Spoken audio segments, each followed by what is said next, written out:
everyone. Welcome to the Jesus Talks Media, where we give you gospel music and we have interesting conversations. Today we have a special guest in our midst. She's an amazing, beautiful woman, and join me as I welcome Tianney. Hello. So how are you today, Tianney? Very well, thank you. Okay, so for people that do not know you before now, can you kindly reintroduce yourself? My full name is Temitope Olowokere. Oh, so you have a beautiful name. I mean, the way you pronounce it, like so much pride. I love it. All right, so what state are you from? I'm from Ekiti State. Oh, I heard Ekiti people are stubborn. I can't deny that. Oh my Jesus. All right, so aside that, what's your birth month? When were you born? September? I was hoping you'd say March, because I mean March people are incredible. No, that's not fight. It's September. September. Okay, so what's your favorite color? I do not have a favorite color. Oh, really? So you can actually wear yellow? I will. It depends on the shade of yellow. The shade. All right, so what's your favorite thing to eat?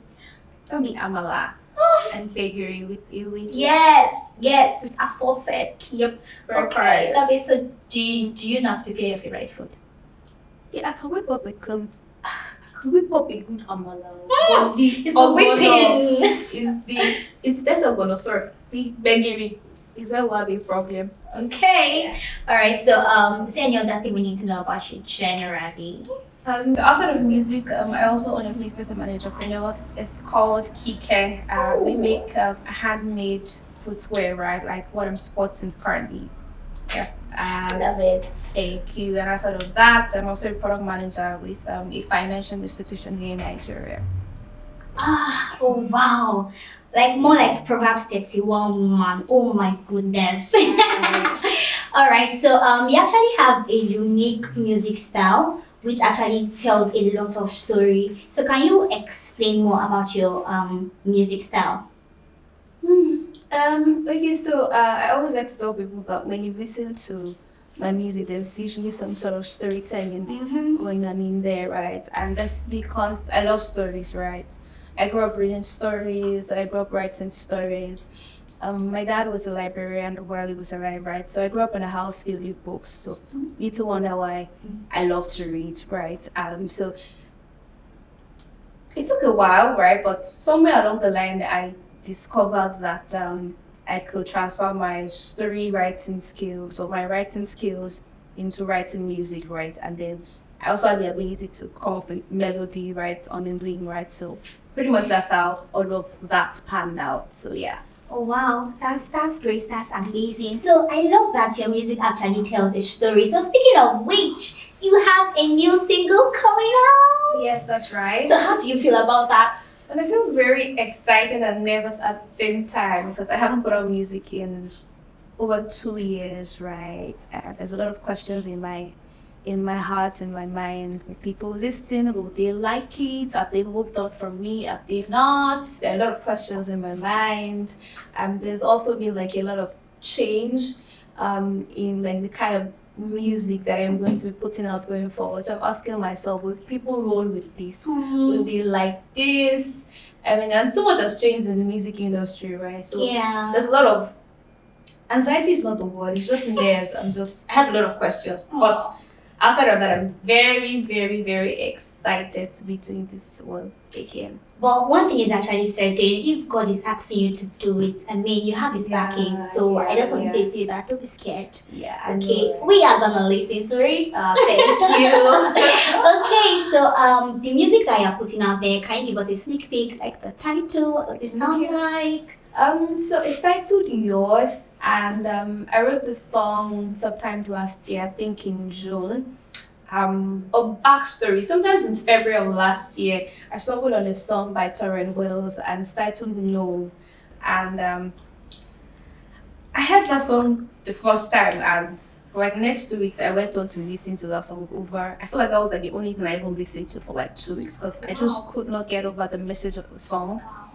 I couldn't get over the melody, right? And everything that the song embodied, right? And so I remember telling myself then that I want to write a song that makes people feel the way that I feel now, right? And then about 3 months later, I wrote yours. And I mean, pretty much, I just want people to know that they belong to God and that nothing will ever take them away from His love, right? Sometimes we feel like when we do stuff, God will turn His back on us and just leave us be. But that's not who God is. He's not the accuser of brethren. That's the devil, right? He's our loving Father. He calls us righteous. He calls us holy. That's who He identifies us as, right? And the devil will sometimes tell us lies, right? But I just really want people to realize and understand that the love of God is relentless and never ending. And in all honesty, where would you go outside of the love of God? Nowhere, right? So pretty much that's like the overarching message, overarching theme of the song. And I just want everybody to experience that when they listen to the song. So yeah. All right, that's great. So when people listen to that song, what exactly or how exactly do you want them to feel? Okay, so when people listen to this song, first I do not want them to get carried away with my voice. I'm not trying to toot my own, right? But I have quite an amazing voice, and it could be easy to just such a soothing voice, right? But I want people to actually get the message. I want people to get the message. There's no guilt. There's no guilt. God is not looking out. It's not out to get you. It's not out to point his fingers at you. That's the devil's job, right? God is not doing that. I just really want people to have an overwhelming sense of the love of God and an overwhelming sense of their identity in Christ Jesus, right? God calls us holy, calls us righteous. That's who you are. That's who I am, right? Regardless of the days that are, in quotes, bad days and not so great days. So pretty much. Okay, so that's amazing. I'm very sure once the song is out, people will be able to resonate with this so much. Okay, so what's next for Tianney? No more silence. I will not be ghosting you guys for 2 years again, right? Amen. Amen. So I will definitely be dropping another single afterwards, and then come next year by the grace of God, I'm hoping to release an EP. So trust God with me on that one. So yeah. All right, Tianney. So you mentioned earlier that you left music for 2 years, right? So what happened in between? Why did you leave for 2 years?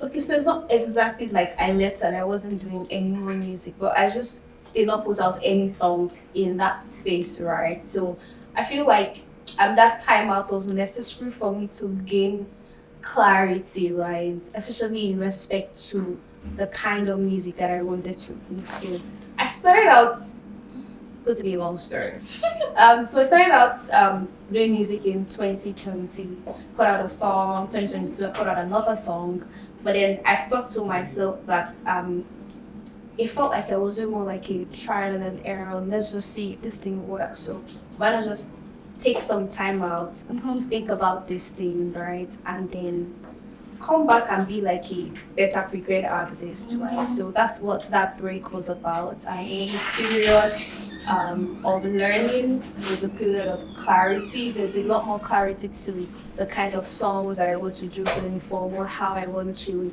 how I want people to perceive me as an artist, right? So pretty much, and actually in that space, I had quite a number of performances here and there, but I just was not listening in music, so that's what happened. Oh wow, that's actually amazing, and I'm very sure that you coming back now, you do better, you do so much more. Okay, so I really want to ask you, and I know that for Nigerian parents, right, if you tell them that, mommy, I want to sing, I want to do music, they'll be like, my child. So how did you actually do that? How did you tell your mom that, I want to do music? Did she allow you? So there's never been a conversation where I'm sitting and she's sitting and I'm saying, Mom, I want to do music, right? Because I did not start out with the intention to do music full time. Even up until now, I have a 9-to-5, I have a business, right? And I feel like a lot of times, the reason why parents get worried is when they think that, you want to do it full time and doesn't seem like you're going to get your return on investment in. It's not going to make you any money, so how do you want to fend for yourself? They're scared that after sending you to school, you're going to be a burden to them and stuff like that. But a lot of them like to jam one more, right? So the only reason why they would oppose a so-called dream is if they feel like it's not lucrative enough and then you don't have something else to kind of like make up for it. So wherever I have a 9 to 5 that pays my bill, music does not pay my bill. As at today, I'm so sorry, right? I'm an up and coming artist, so it doesn't pay my bill, right? It doesn't pay my bill. So it's never been a conversation. She knows that I do music. When I have a new song out, she listens to it. Oh, well done, I saw this. Oh, this, da da da. I don't want to speak well, I know I laugh. I would have imitated her, right? So pretty much, it's never been you can't do it because now. Alright, so once she shows that compliment, how does it make you feel that? It makes me feel good that my mother, validates what I do. Right, so yeah. Alright, so I have a question for you. I'm so sorry, but you have to answer this one. So when Jesus wanted to die on the cross, he said, Eli, Eli. Like my Sabachthani. I love that. Alright, so if you are to say something to let me use the word, somebody in your kind of, somebody that is really not unsure if people would accept them, if they want to try music again, if you have to say something to them, what would that be? I would say what God has been telling to me. So there's this Yoruba name of God that goes Oro Monisha Fayati. And it basically just means that the one who sends you on an errand will back you up. So that's what I would tell to you. If God is sending you, He will back you. I feel like that's one thing that I always try to remind myself. I also always try to remind myself of my motive. Why am I doing this, right? Am I doing this for the followers, for the likes? Yeah, I have a good voice. Or am I doing this because God said to, and I know that this is why He has placed me on the surface of the earth, and so I should do this. So I always try to remind myself of my why. And I feel like that's something I would tell to anybody who's currently in that space. Know why you're doing this. Hold God. Just hold God. Hold God. Hold God. Pretty much. Alright, so that's amazing. So what also would you love to say to those that have always been supporting you from day one, like your fans, we are following her? So what do you want to say to them? So it's actually very humbling to have people support and cheer for you, especially when somebody's like, people, I'm not all that like that, right? It can be humbling, but I'm so grateful for all of the love and all of the support. Especially when I wasn't putting out anything, I'd have people just DM me. Just want to say thank you for your song, maybe My Rock, for instance. A lot of people resonate with that song, and they tell me, oh, it got me through a very rough patch, and and I'm like, because even when I wrote this song, I was in a very rough patch, right? And I know that it wasn't me writing that song, because I remember, I know we're not talking about this particular song. Yes. Let me go back. I remember that I, in quotes, received this particular song at once. I was on a bus on my way home from work, from Obalinde back then in 2019. And like the melody and the lyrics, everything just came. And it felt like God was just giving me like a warm embrace through that particular song, right? So when people come and say, oh, this song has done so like, it's not my song, who made me write that? Right? So it's really humbling to see that something that you put out is so relatable and that people resonate with it and that it has blessed the hearts of people. A lot of times I just look at myself like, I'm not all that, right? I don't know what you guys are seeing, right? But thank you so much, guys. And do not take it for granted. It's very humbling to have the whole lot of you cheer me on and support me and just love the work that I do. And thank you. Always. Oh, that's amazing. Okay, so I really want to ask you again about your writing process. So how has your writing process been? Like, how is it for you?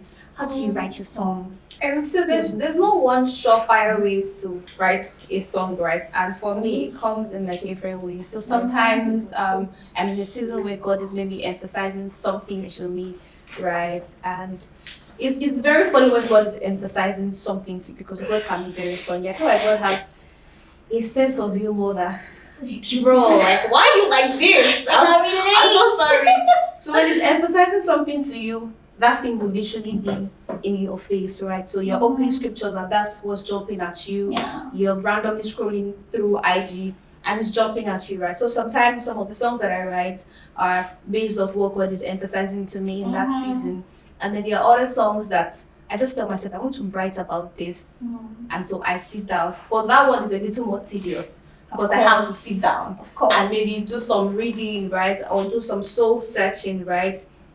There's some other songs, the melody just comes and the words just comes and it's just pretty much. So that's how it's been for me. That's amazing. So I love the fact that you've been, fusing God. I mean, that's what we are all about, right? So have you ever struggled at some point with your relationship with God or your devotion? Have you ever struggled? Said, have you ever struggled? Lol. Well, of course, there have been seasons of struggle. Deep seasons of struggle, actually. There's seasons where it feels like devotion is a chore, right? Where it feels like you're not doing it out of delight and it's just duty, right? And that's one thing that I have learned as an adult. So, there's this ideology that devotion always has to be, you just, you go into your room, you lock the door and just start to speak in tongues, and the host of heaven is there, and it just feels right. But there are times when you actually have to. So you have to tell yourself, really, I'm going to talk to God today. So you're doing it out of duty. I must talk to God. Because, for instance, if I have a boyfriend, why am I going 24 hours without talking to him? What exactly are we doing? Right? So, it's pretty much the same. And I like to see my relationship with God through the lens of my relationship with people. If I will not go 24 hours without talking to somebody I claim to love, why do I go 24 hours without talking to God, without reading my Bible?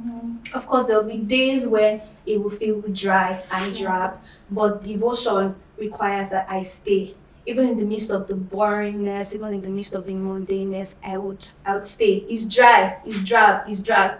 I know that my angels are probably there like, Auntie, today boring though, but I'll be there regardless, right? So, I feel like we will all struggle in our devotion to God, but you cannot say that you will not do it because it's not, in quotes, it's not interesting today. There's no supernatural, right? So, yeah. Okay, and then you also mentioned while we've been having a conversation that you do not make money from your music. So have you ever thought about it? Have you ever felt some type of way, or are you doing it because you want people to just listen to you? Okay, so this is a very trick question, right? And I'm going to try and be honest while answering it. So first, yes, I am not doing music for the money. And yes, I'm doing music for the money. I'm contradicting myself, right? Smart. Okay, so I'm not doing music because I want to make money, right? If I wanted to make quick, fast money, trust me, gospel music is not the way. Yeah, true. I will not be singing about God. I know what I can write about and sing about and make a cool million bucks in, right? So I'm not doing it for the money. But at the same time, I'm doing it for the money. Why? Because I'm not going to pay my producer. I'm not going to pay me with a pat on the back. I'm not going to pay my mixing and mastering engineer with a pat on the back. I'm not going to pay my media partners with a pat on the back, right? These people are people with families, with responsibilities. They have bills to pay. And so it means that I have to pay them. And so if I have to pay them, it also means that the music company also has to pay me in some way. So it's a very tricky place to be in. So I try to constantly remind myself that you're doing this because God has asked you to do it, right? You're going to trust that God will bring the resources your way. He's going to bless the work of your hands. He's going to bring you, before kings and people who would see the value in what you do and deem it fit to bless you, right? So I don't know if I answered your question. Actually, you did. I'm not gonna lie. So before I let you go, you're going to sing for me. Yes. Do you know that people who sing do not like to be told sing for me? You have to sing this. You have to sing this one. What's your name? Yeah. So do I need to give you beat text? Oh my god, what do you want me to sing? Any song that comes to mind. I'll sing the Nigerian national anthem. Please go ahead. I'm sorry, I'm not going to do that. So what do you want me to sing? Okay, maybe I Love your should sing. songs. Yeah, one of my songs. Mm-hmm. So I'm going to do the chorus of the upcoming song. Ooh. So you guys have probably seen my clips on. For those of you who follow me on social media, so I'm going to do that. Please pardon my voice. It early in the morning. I'm not drinking water like that.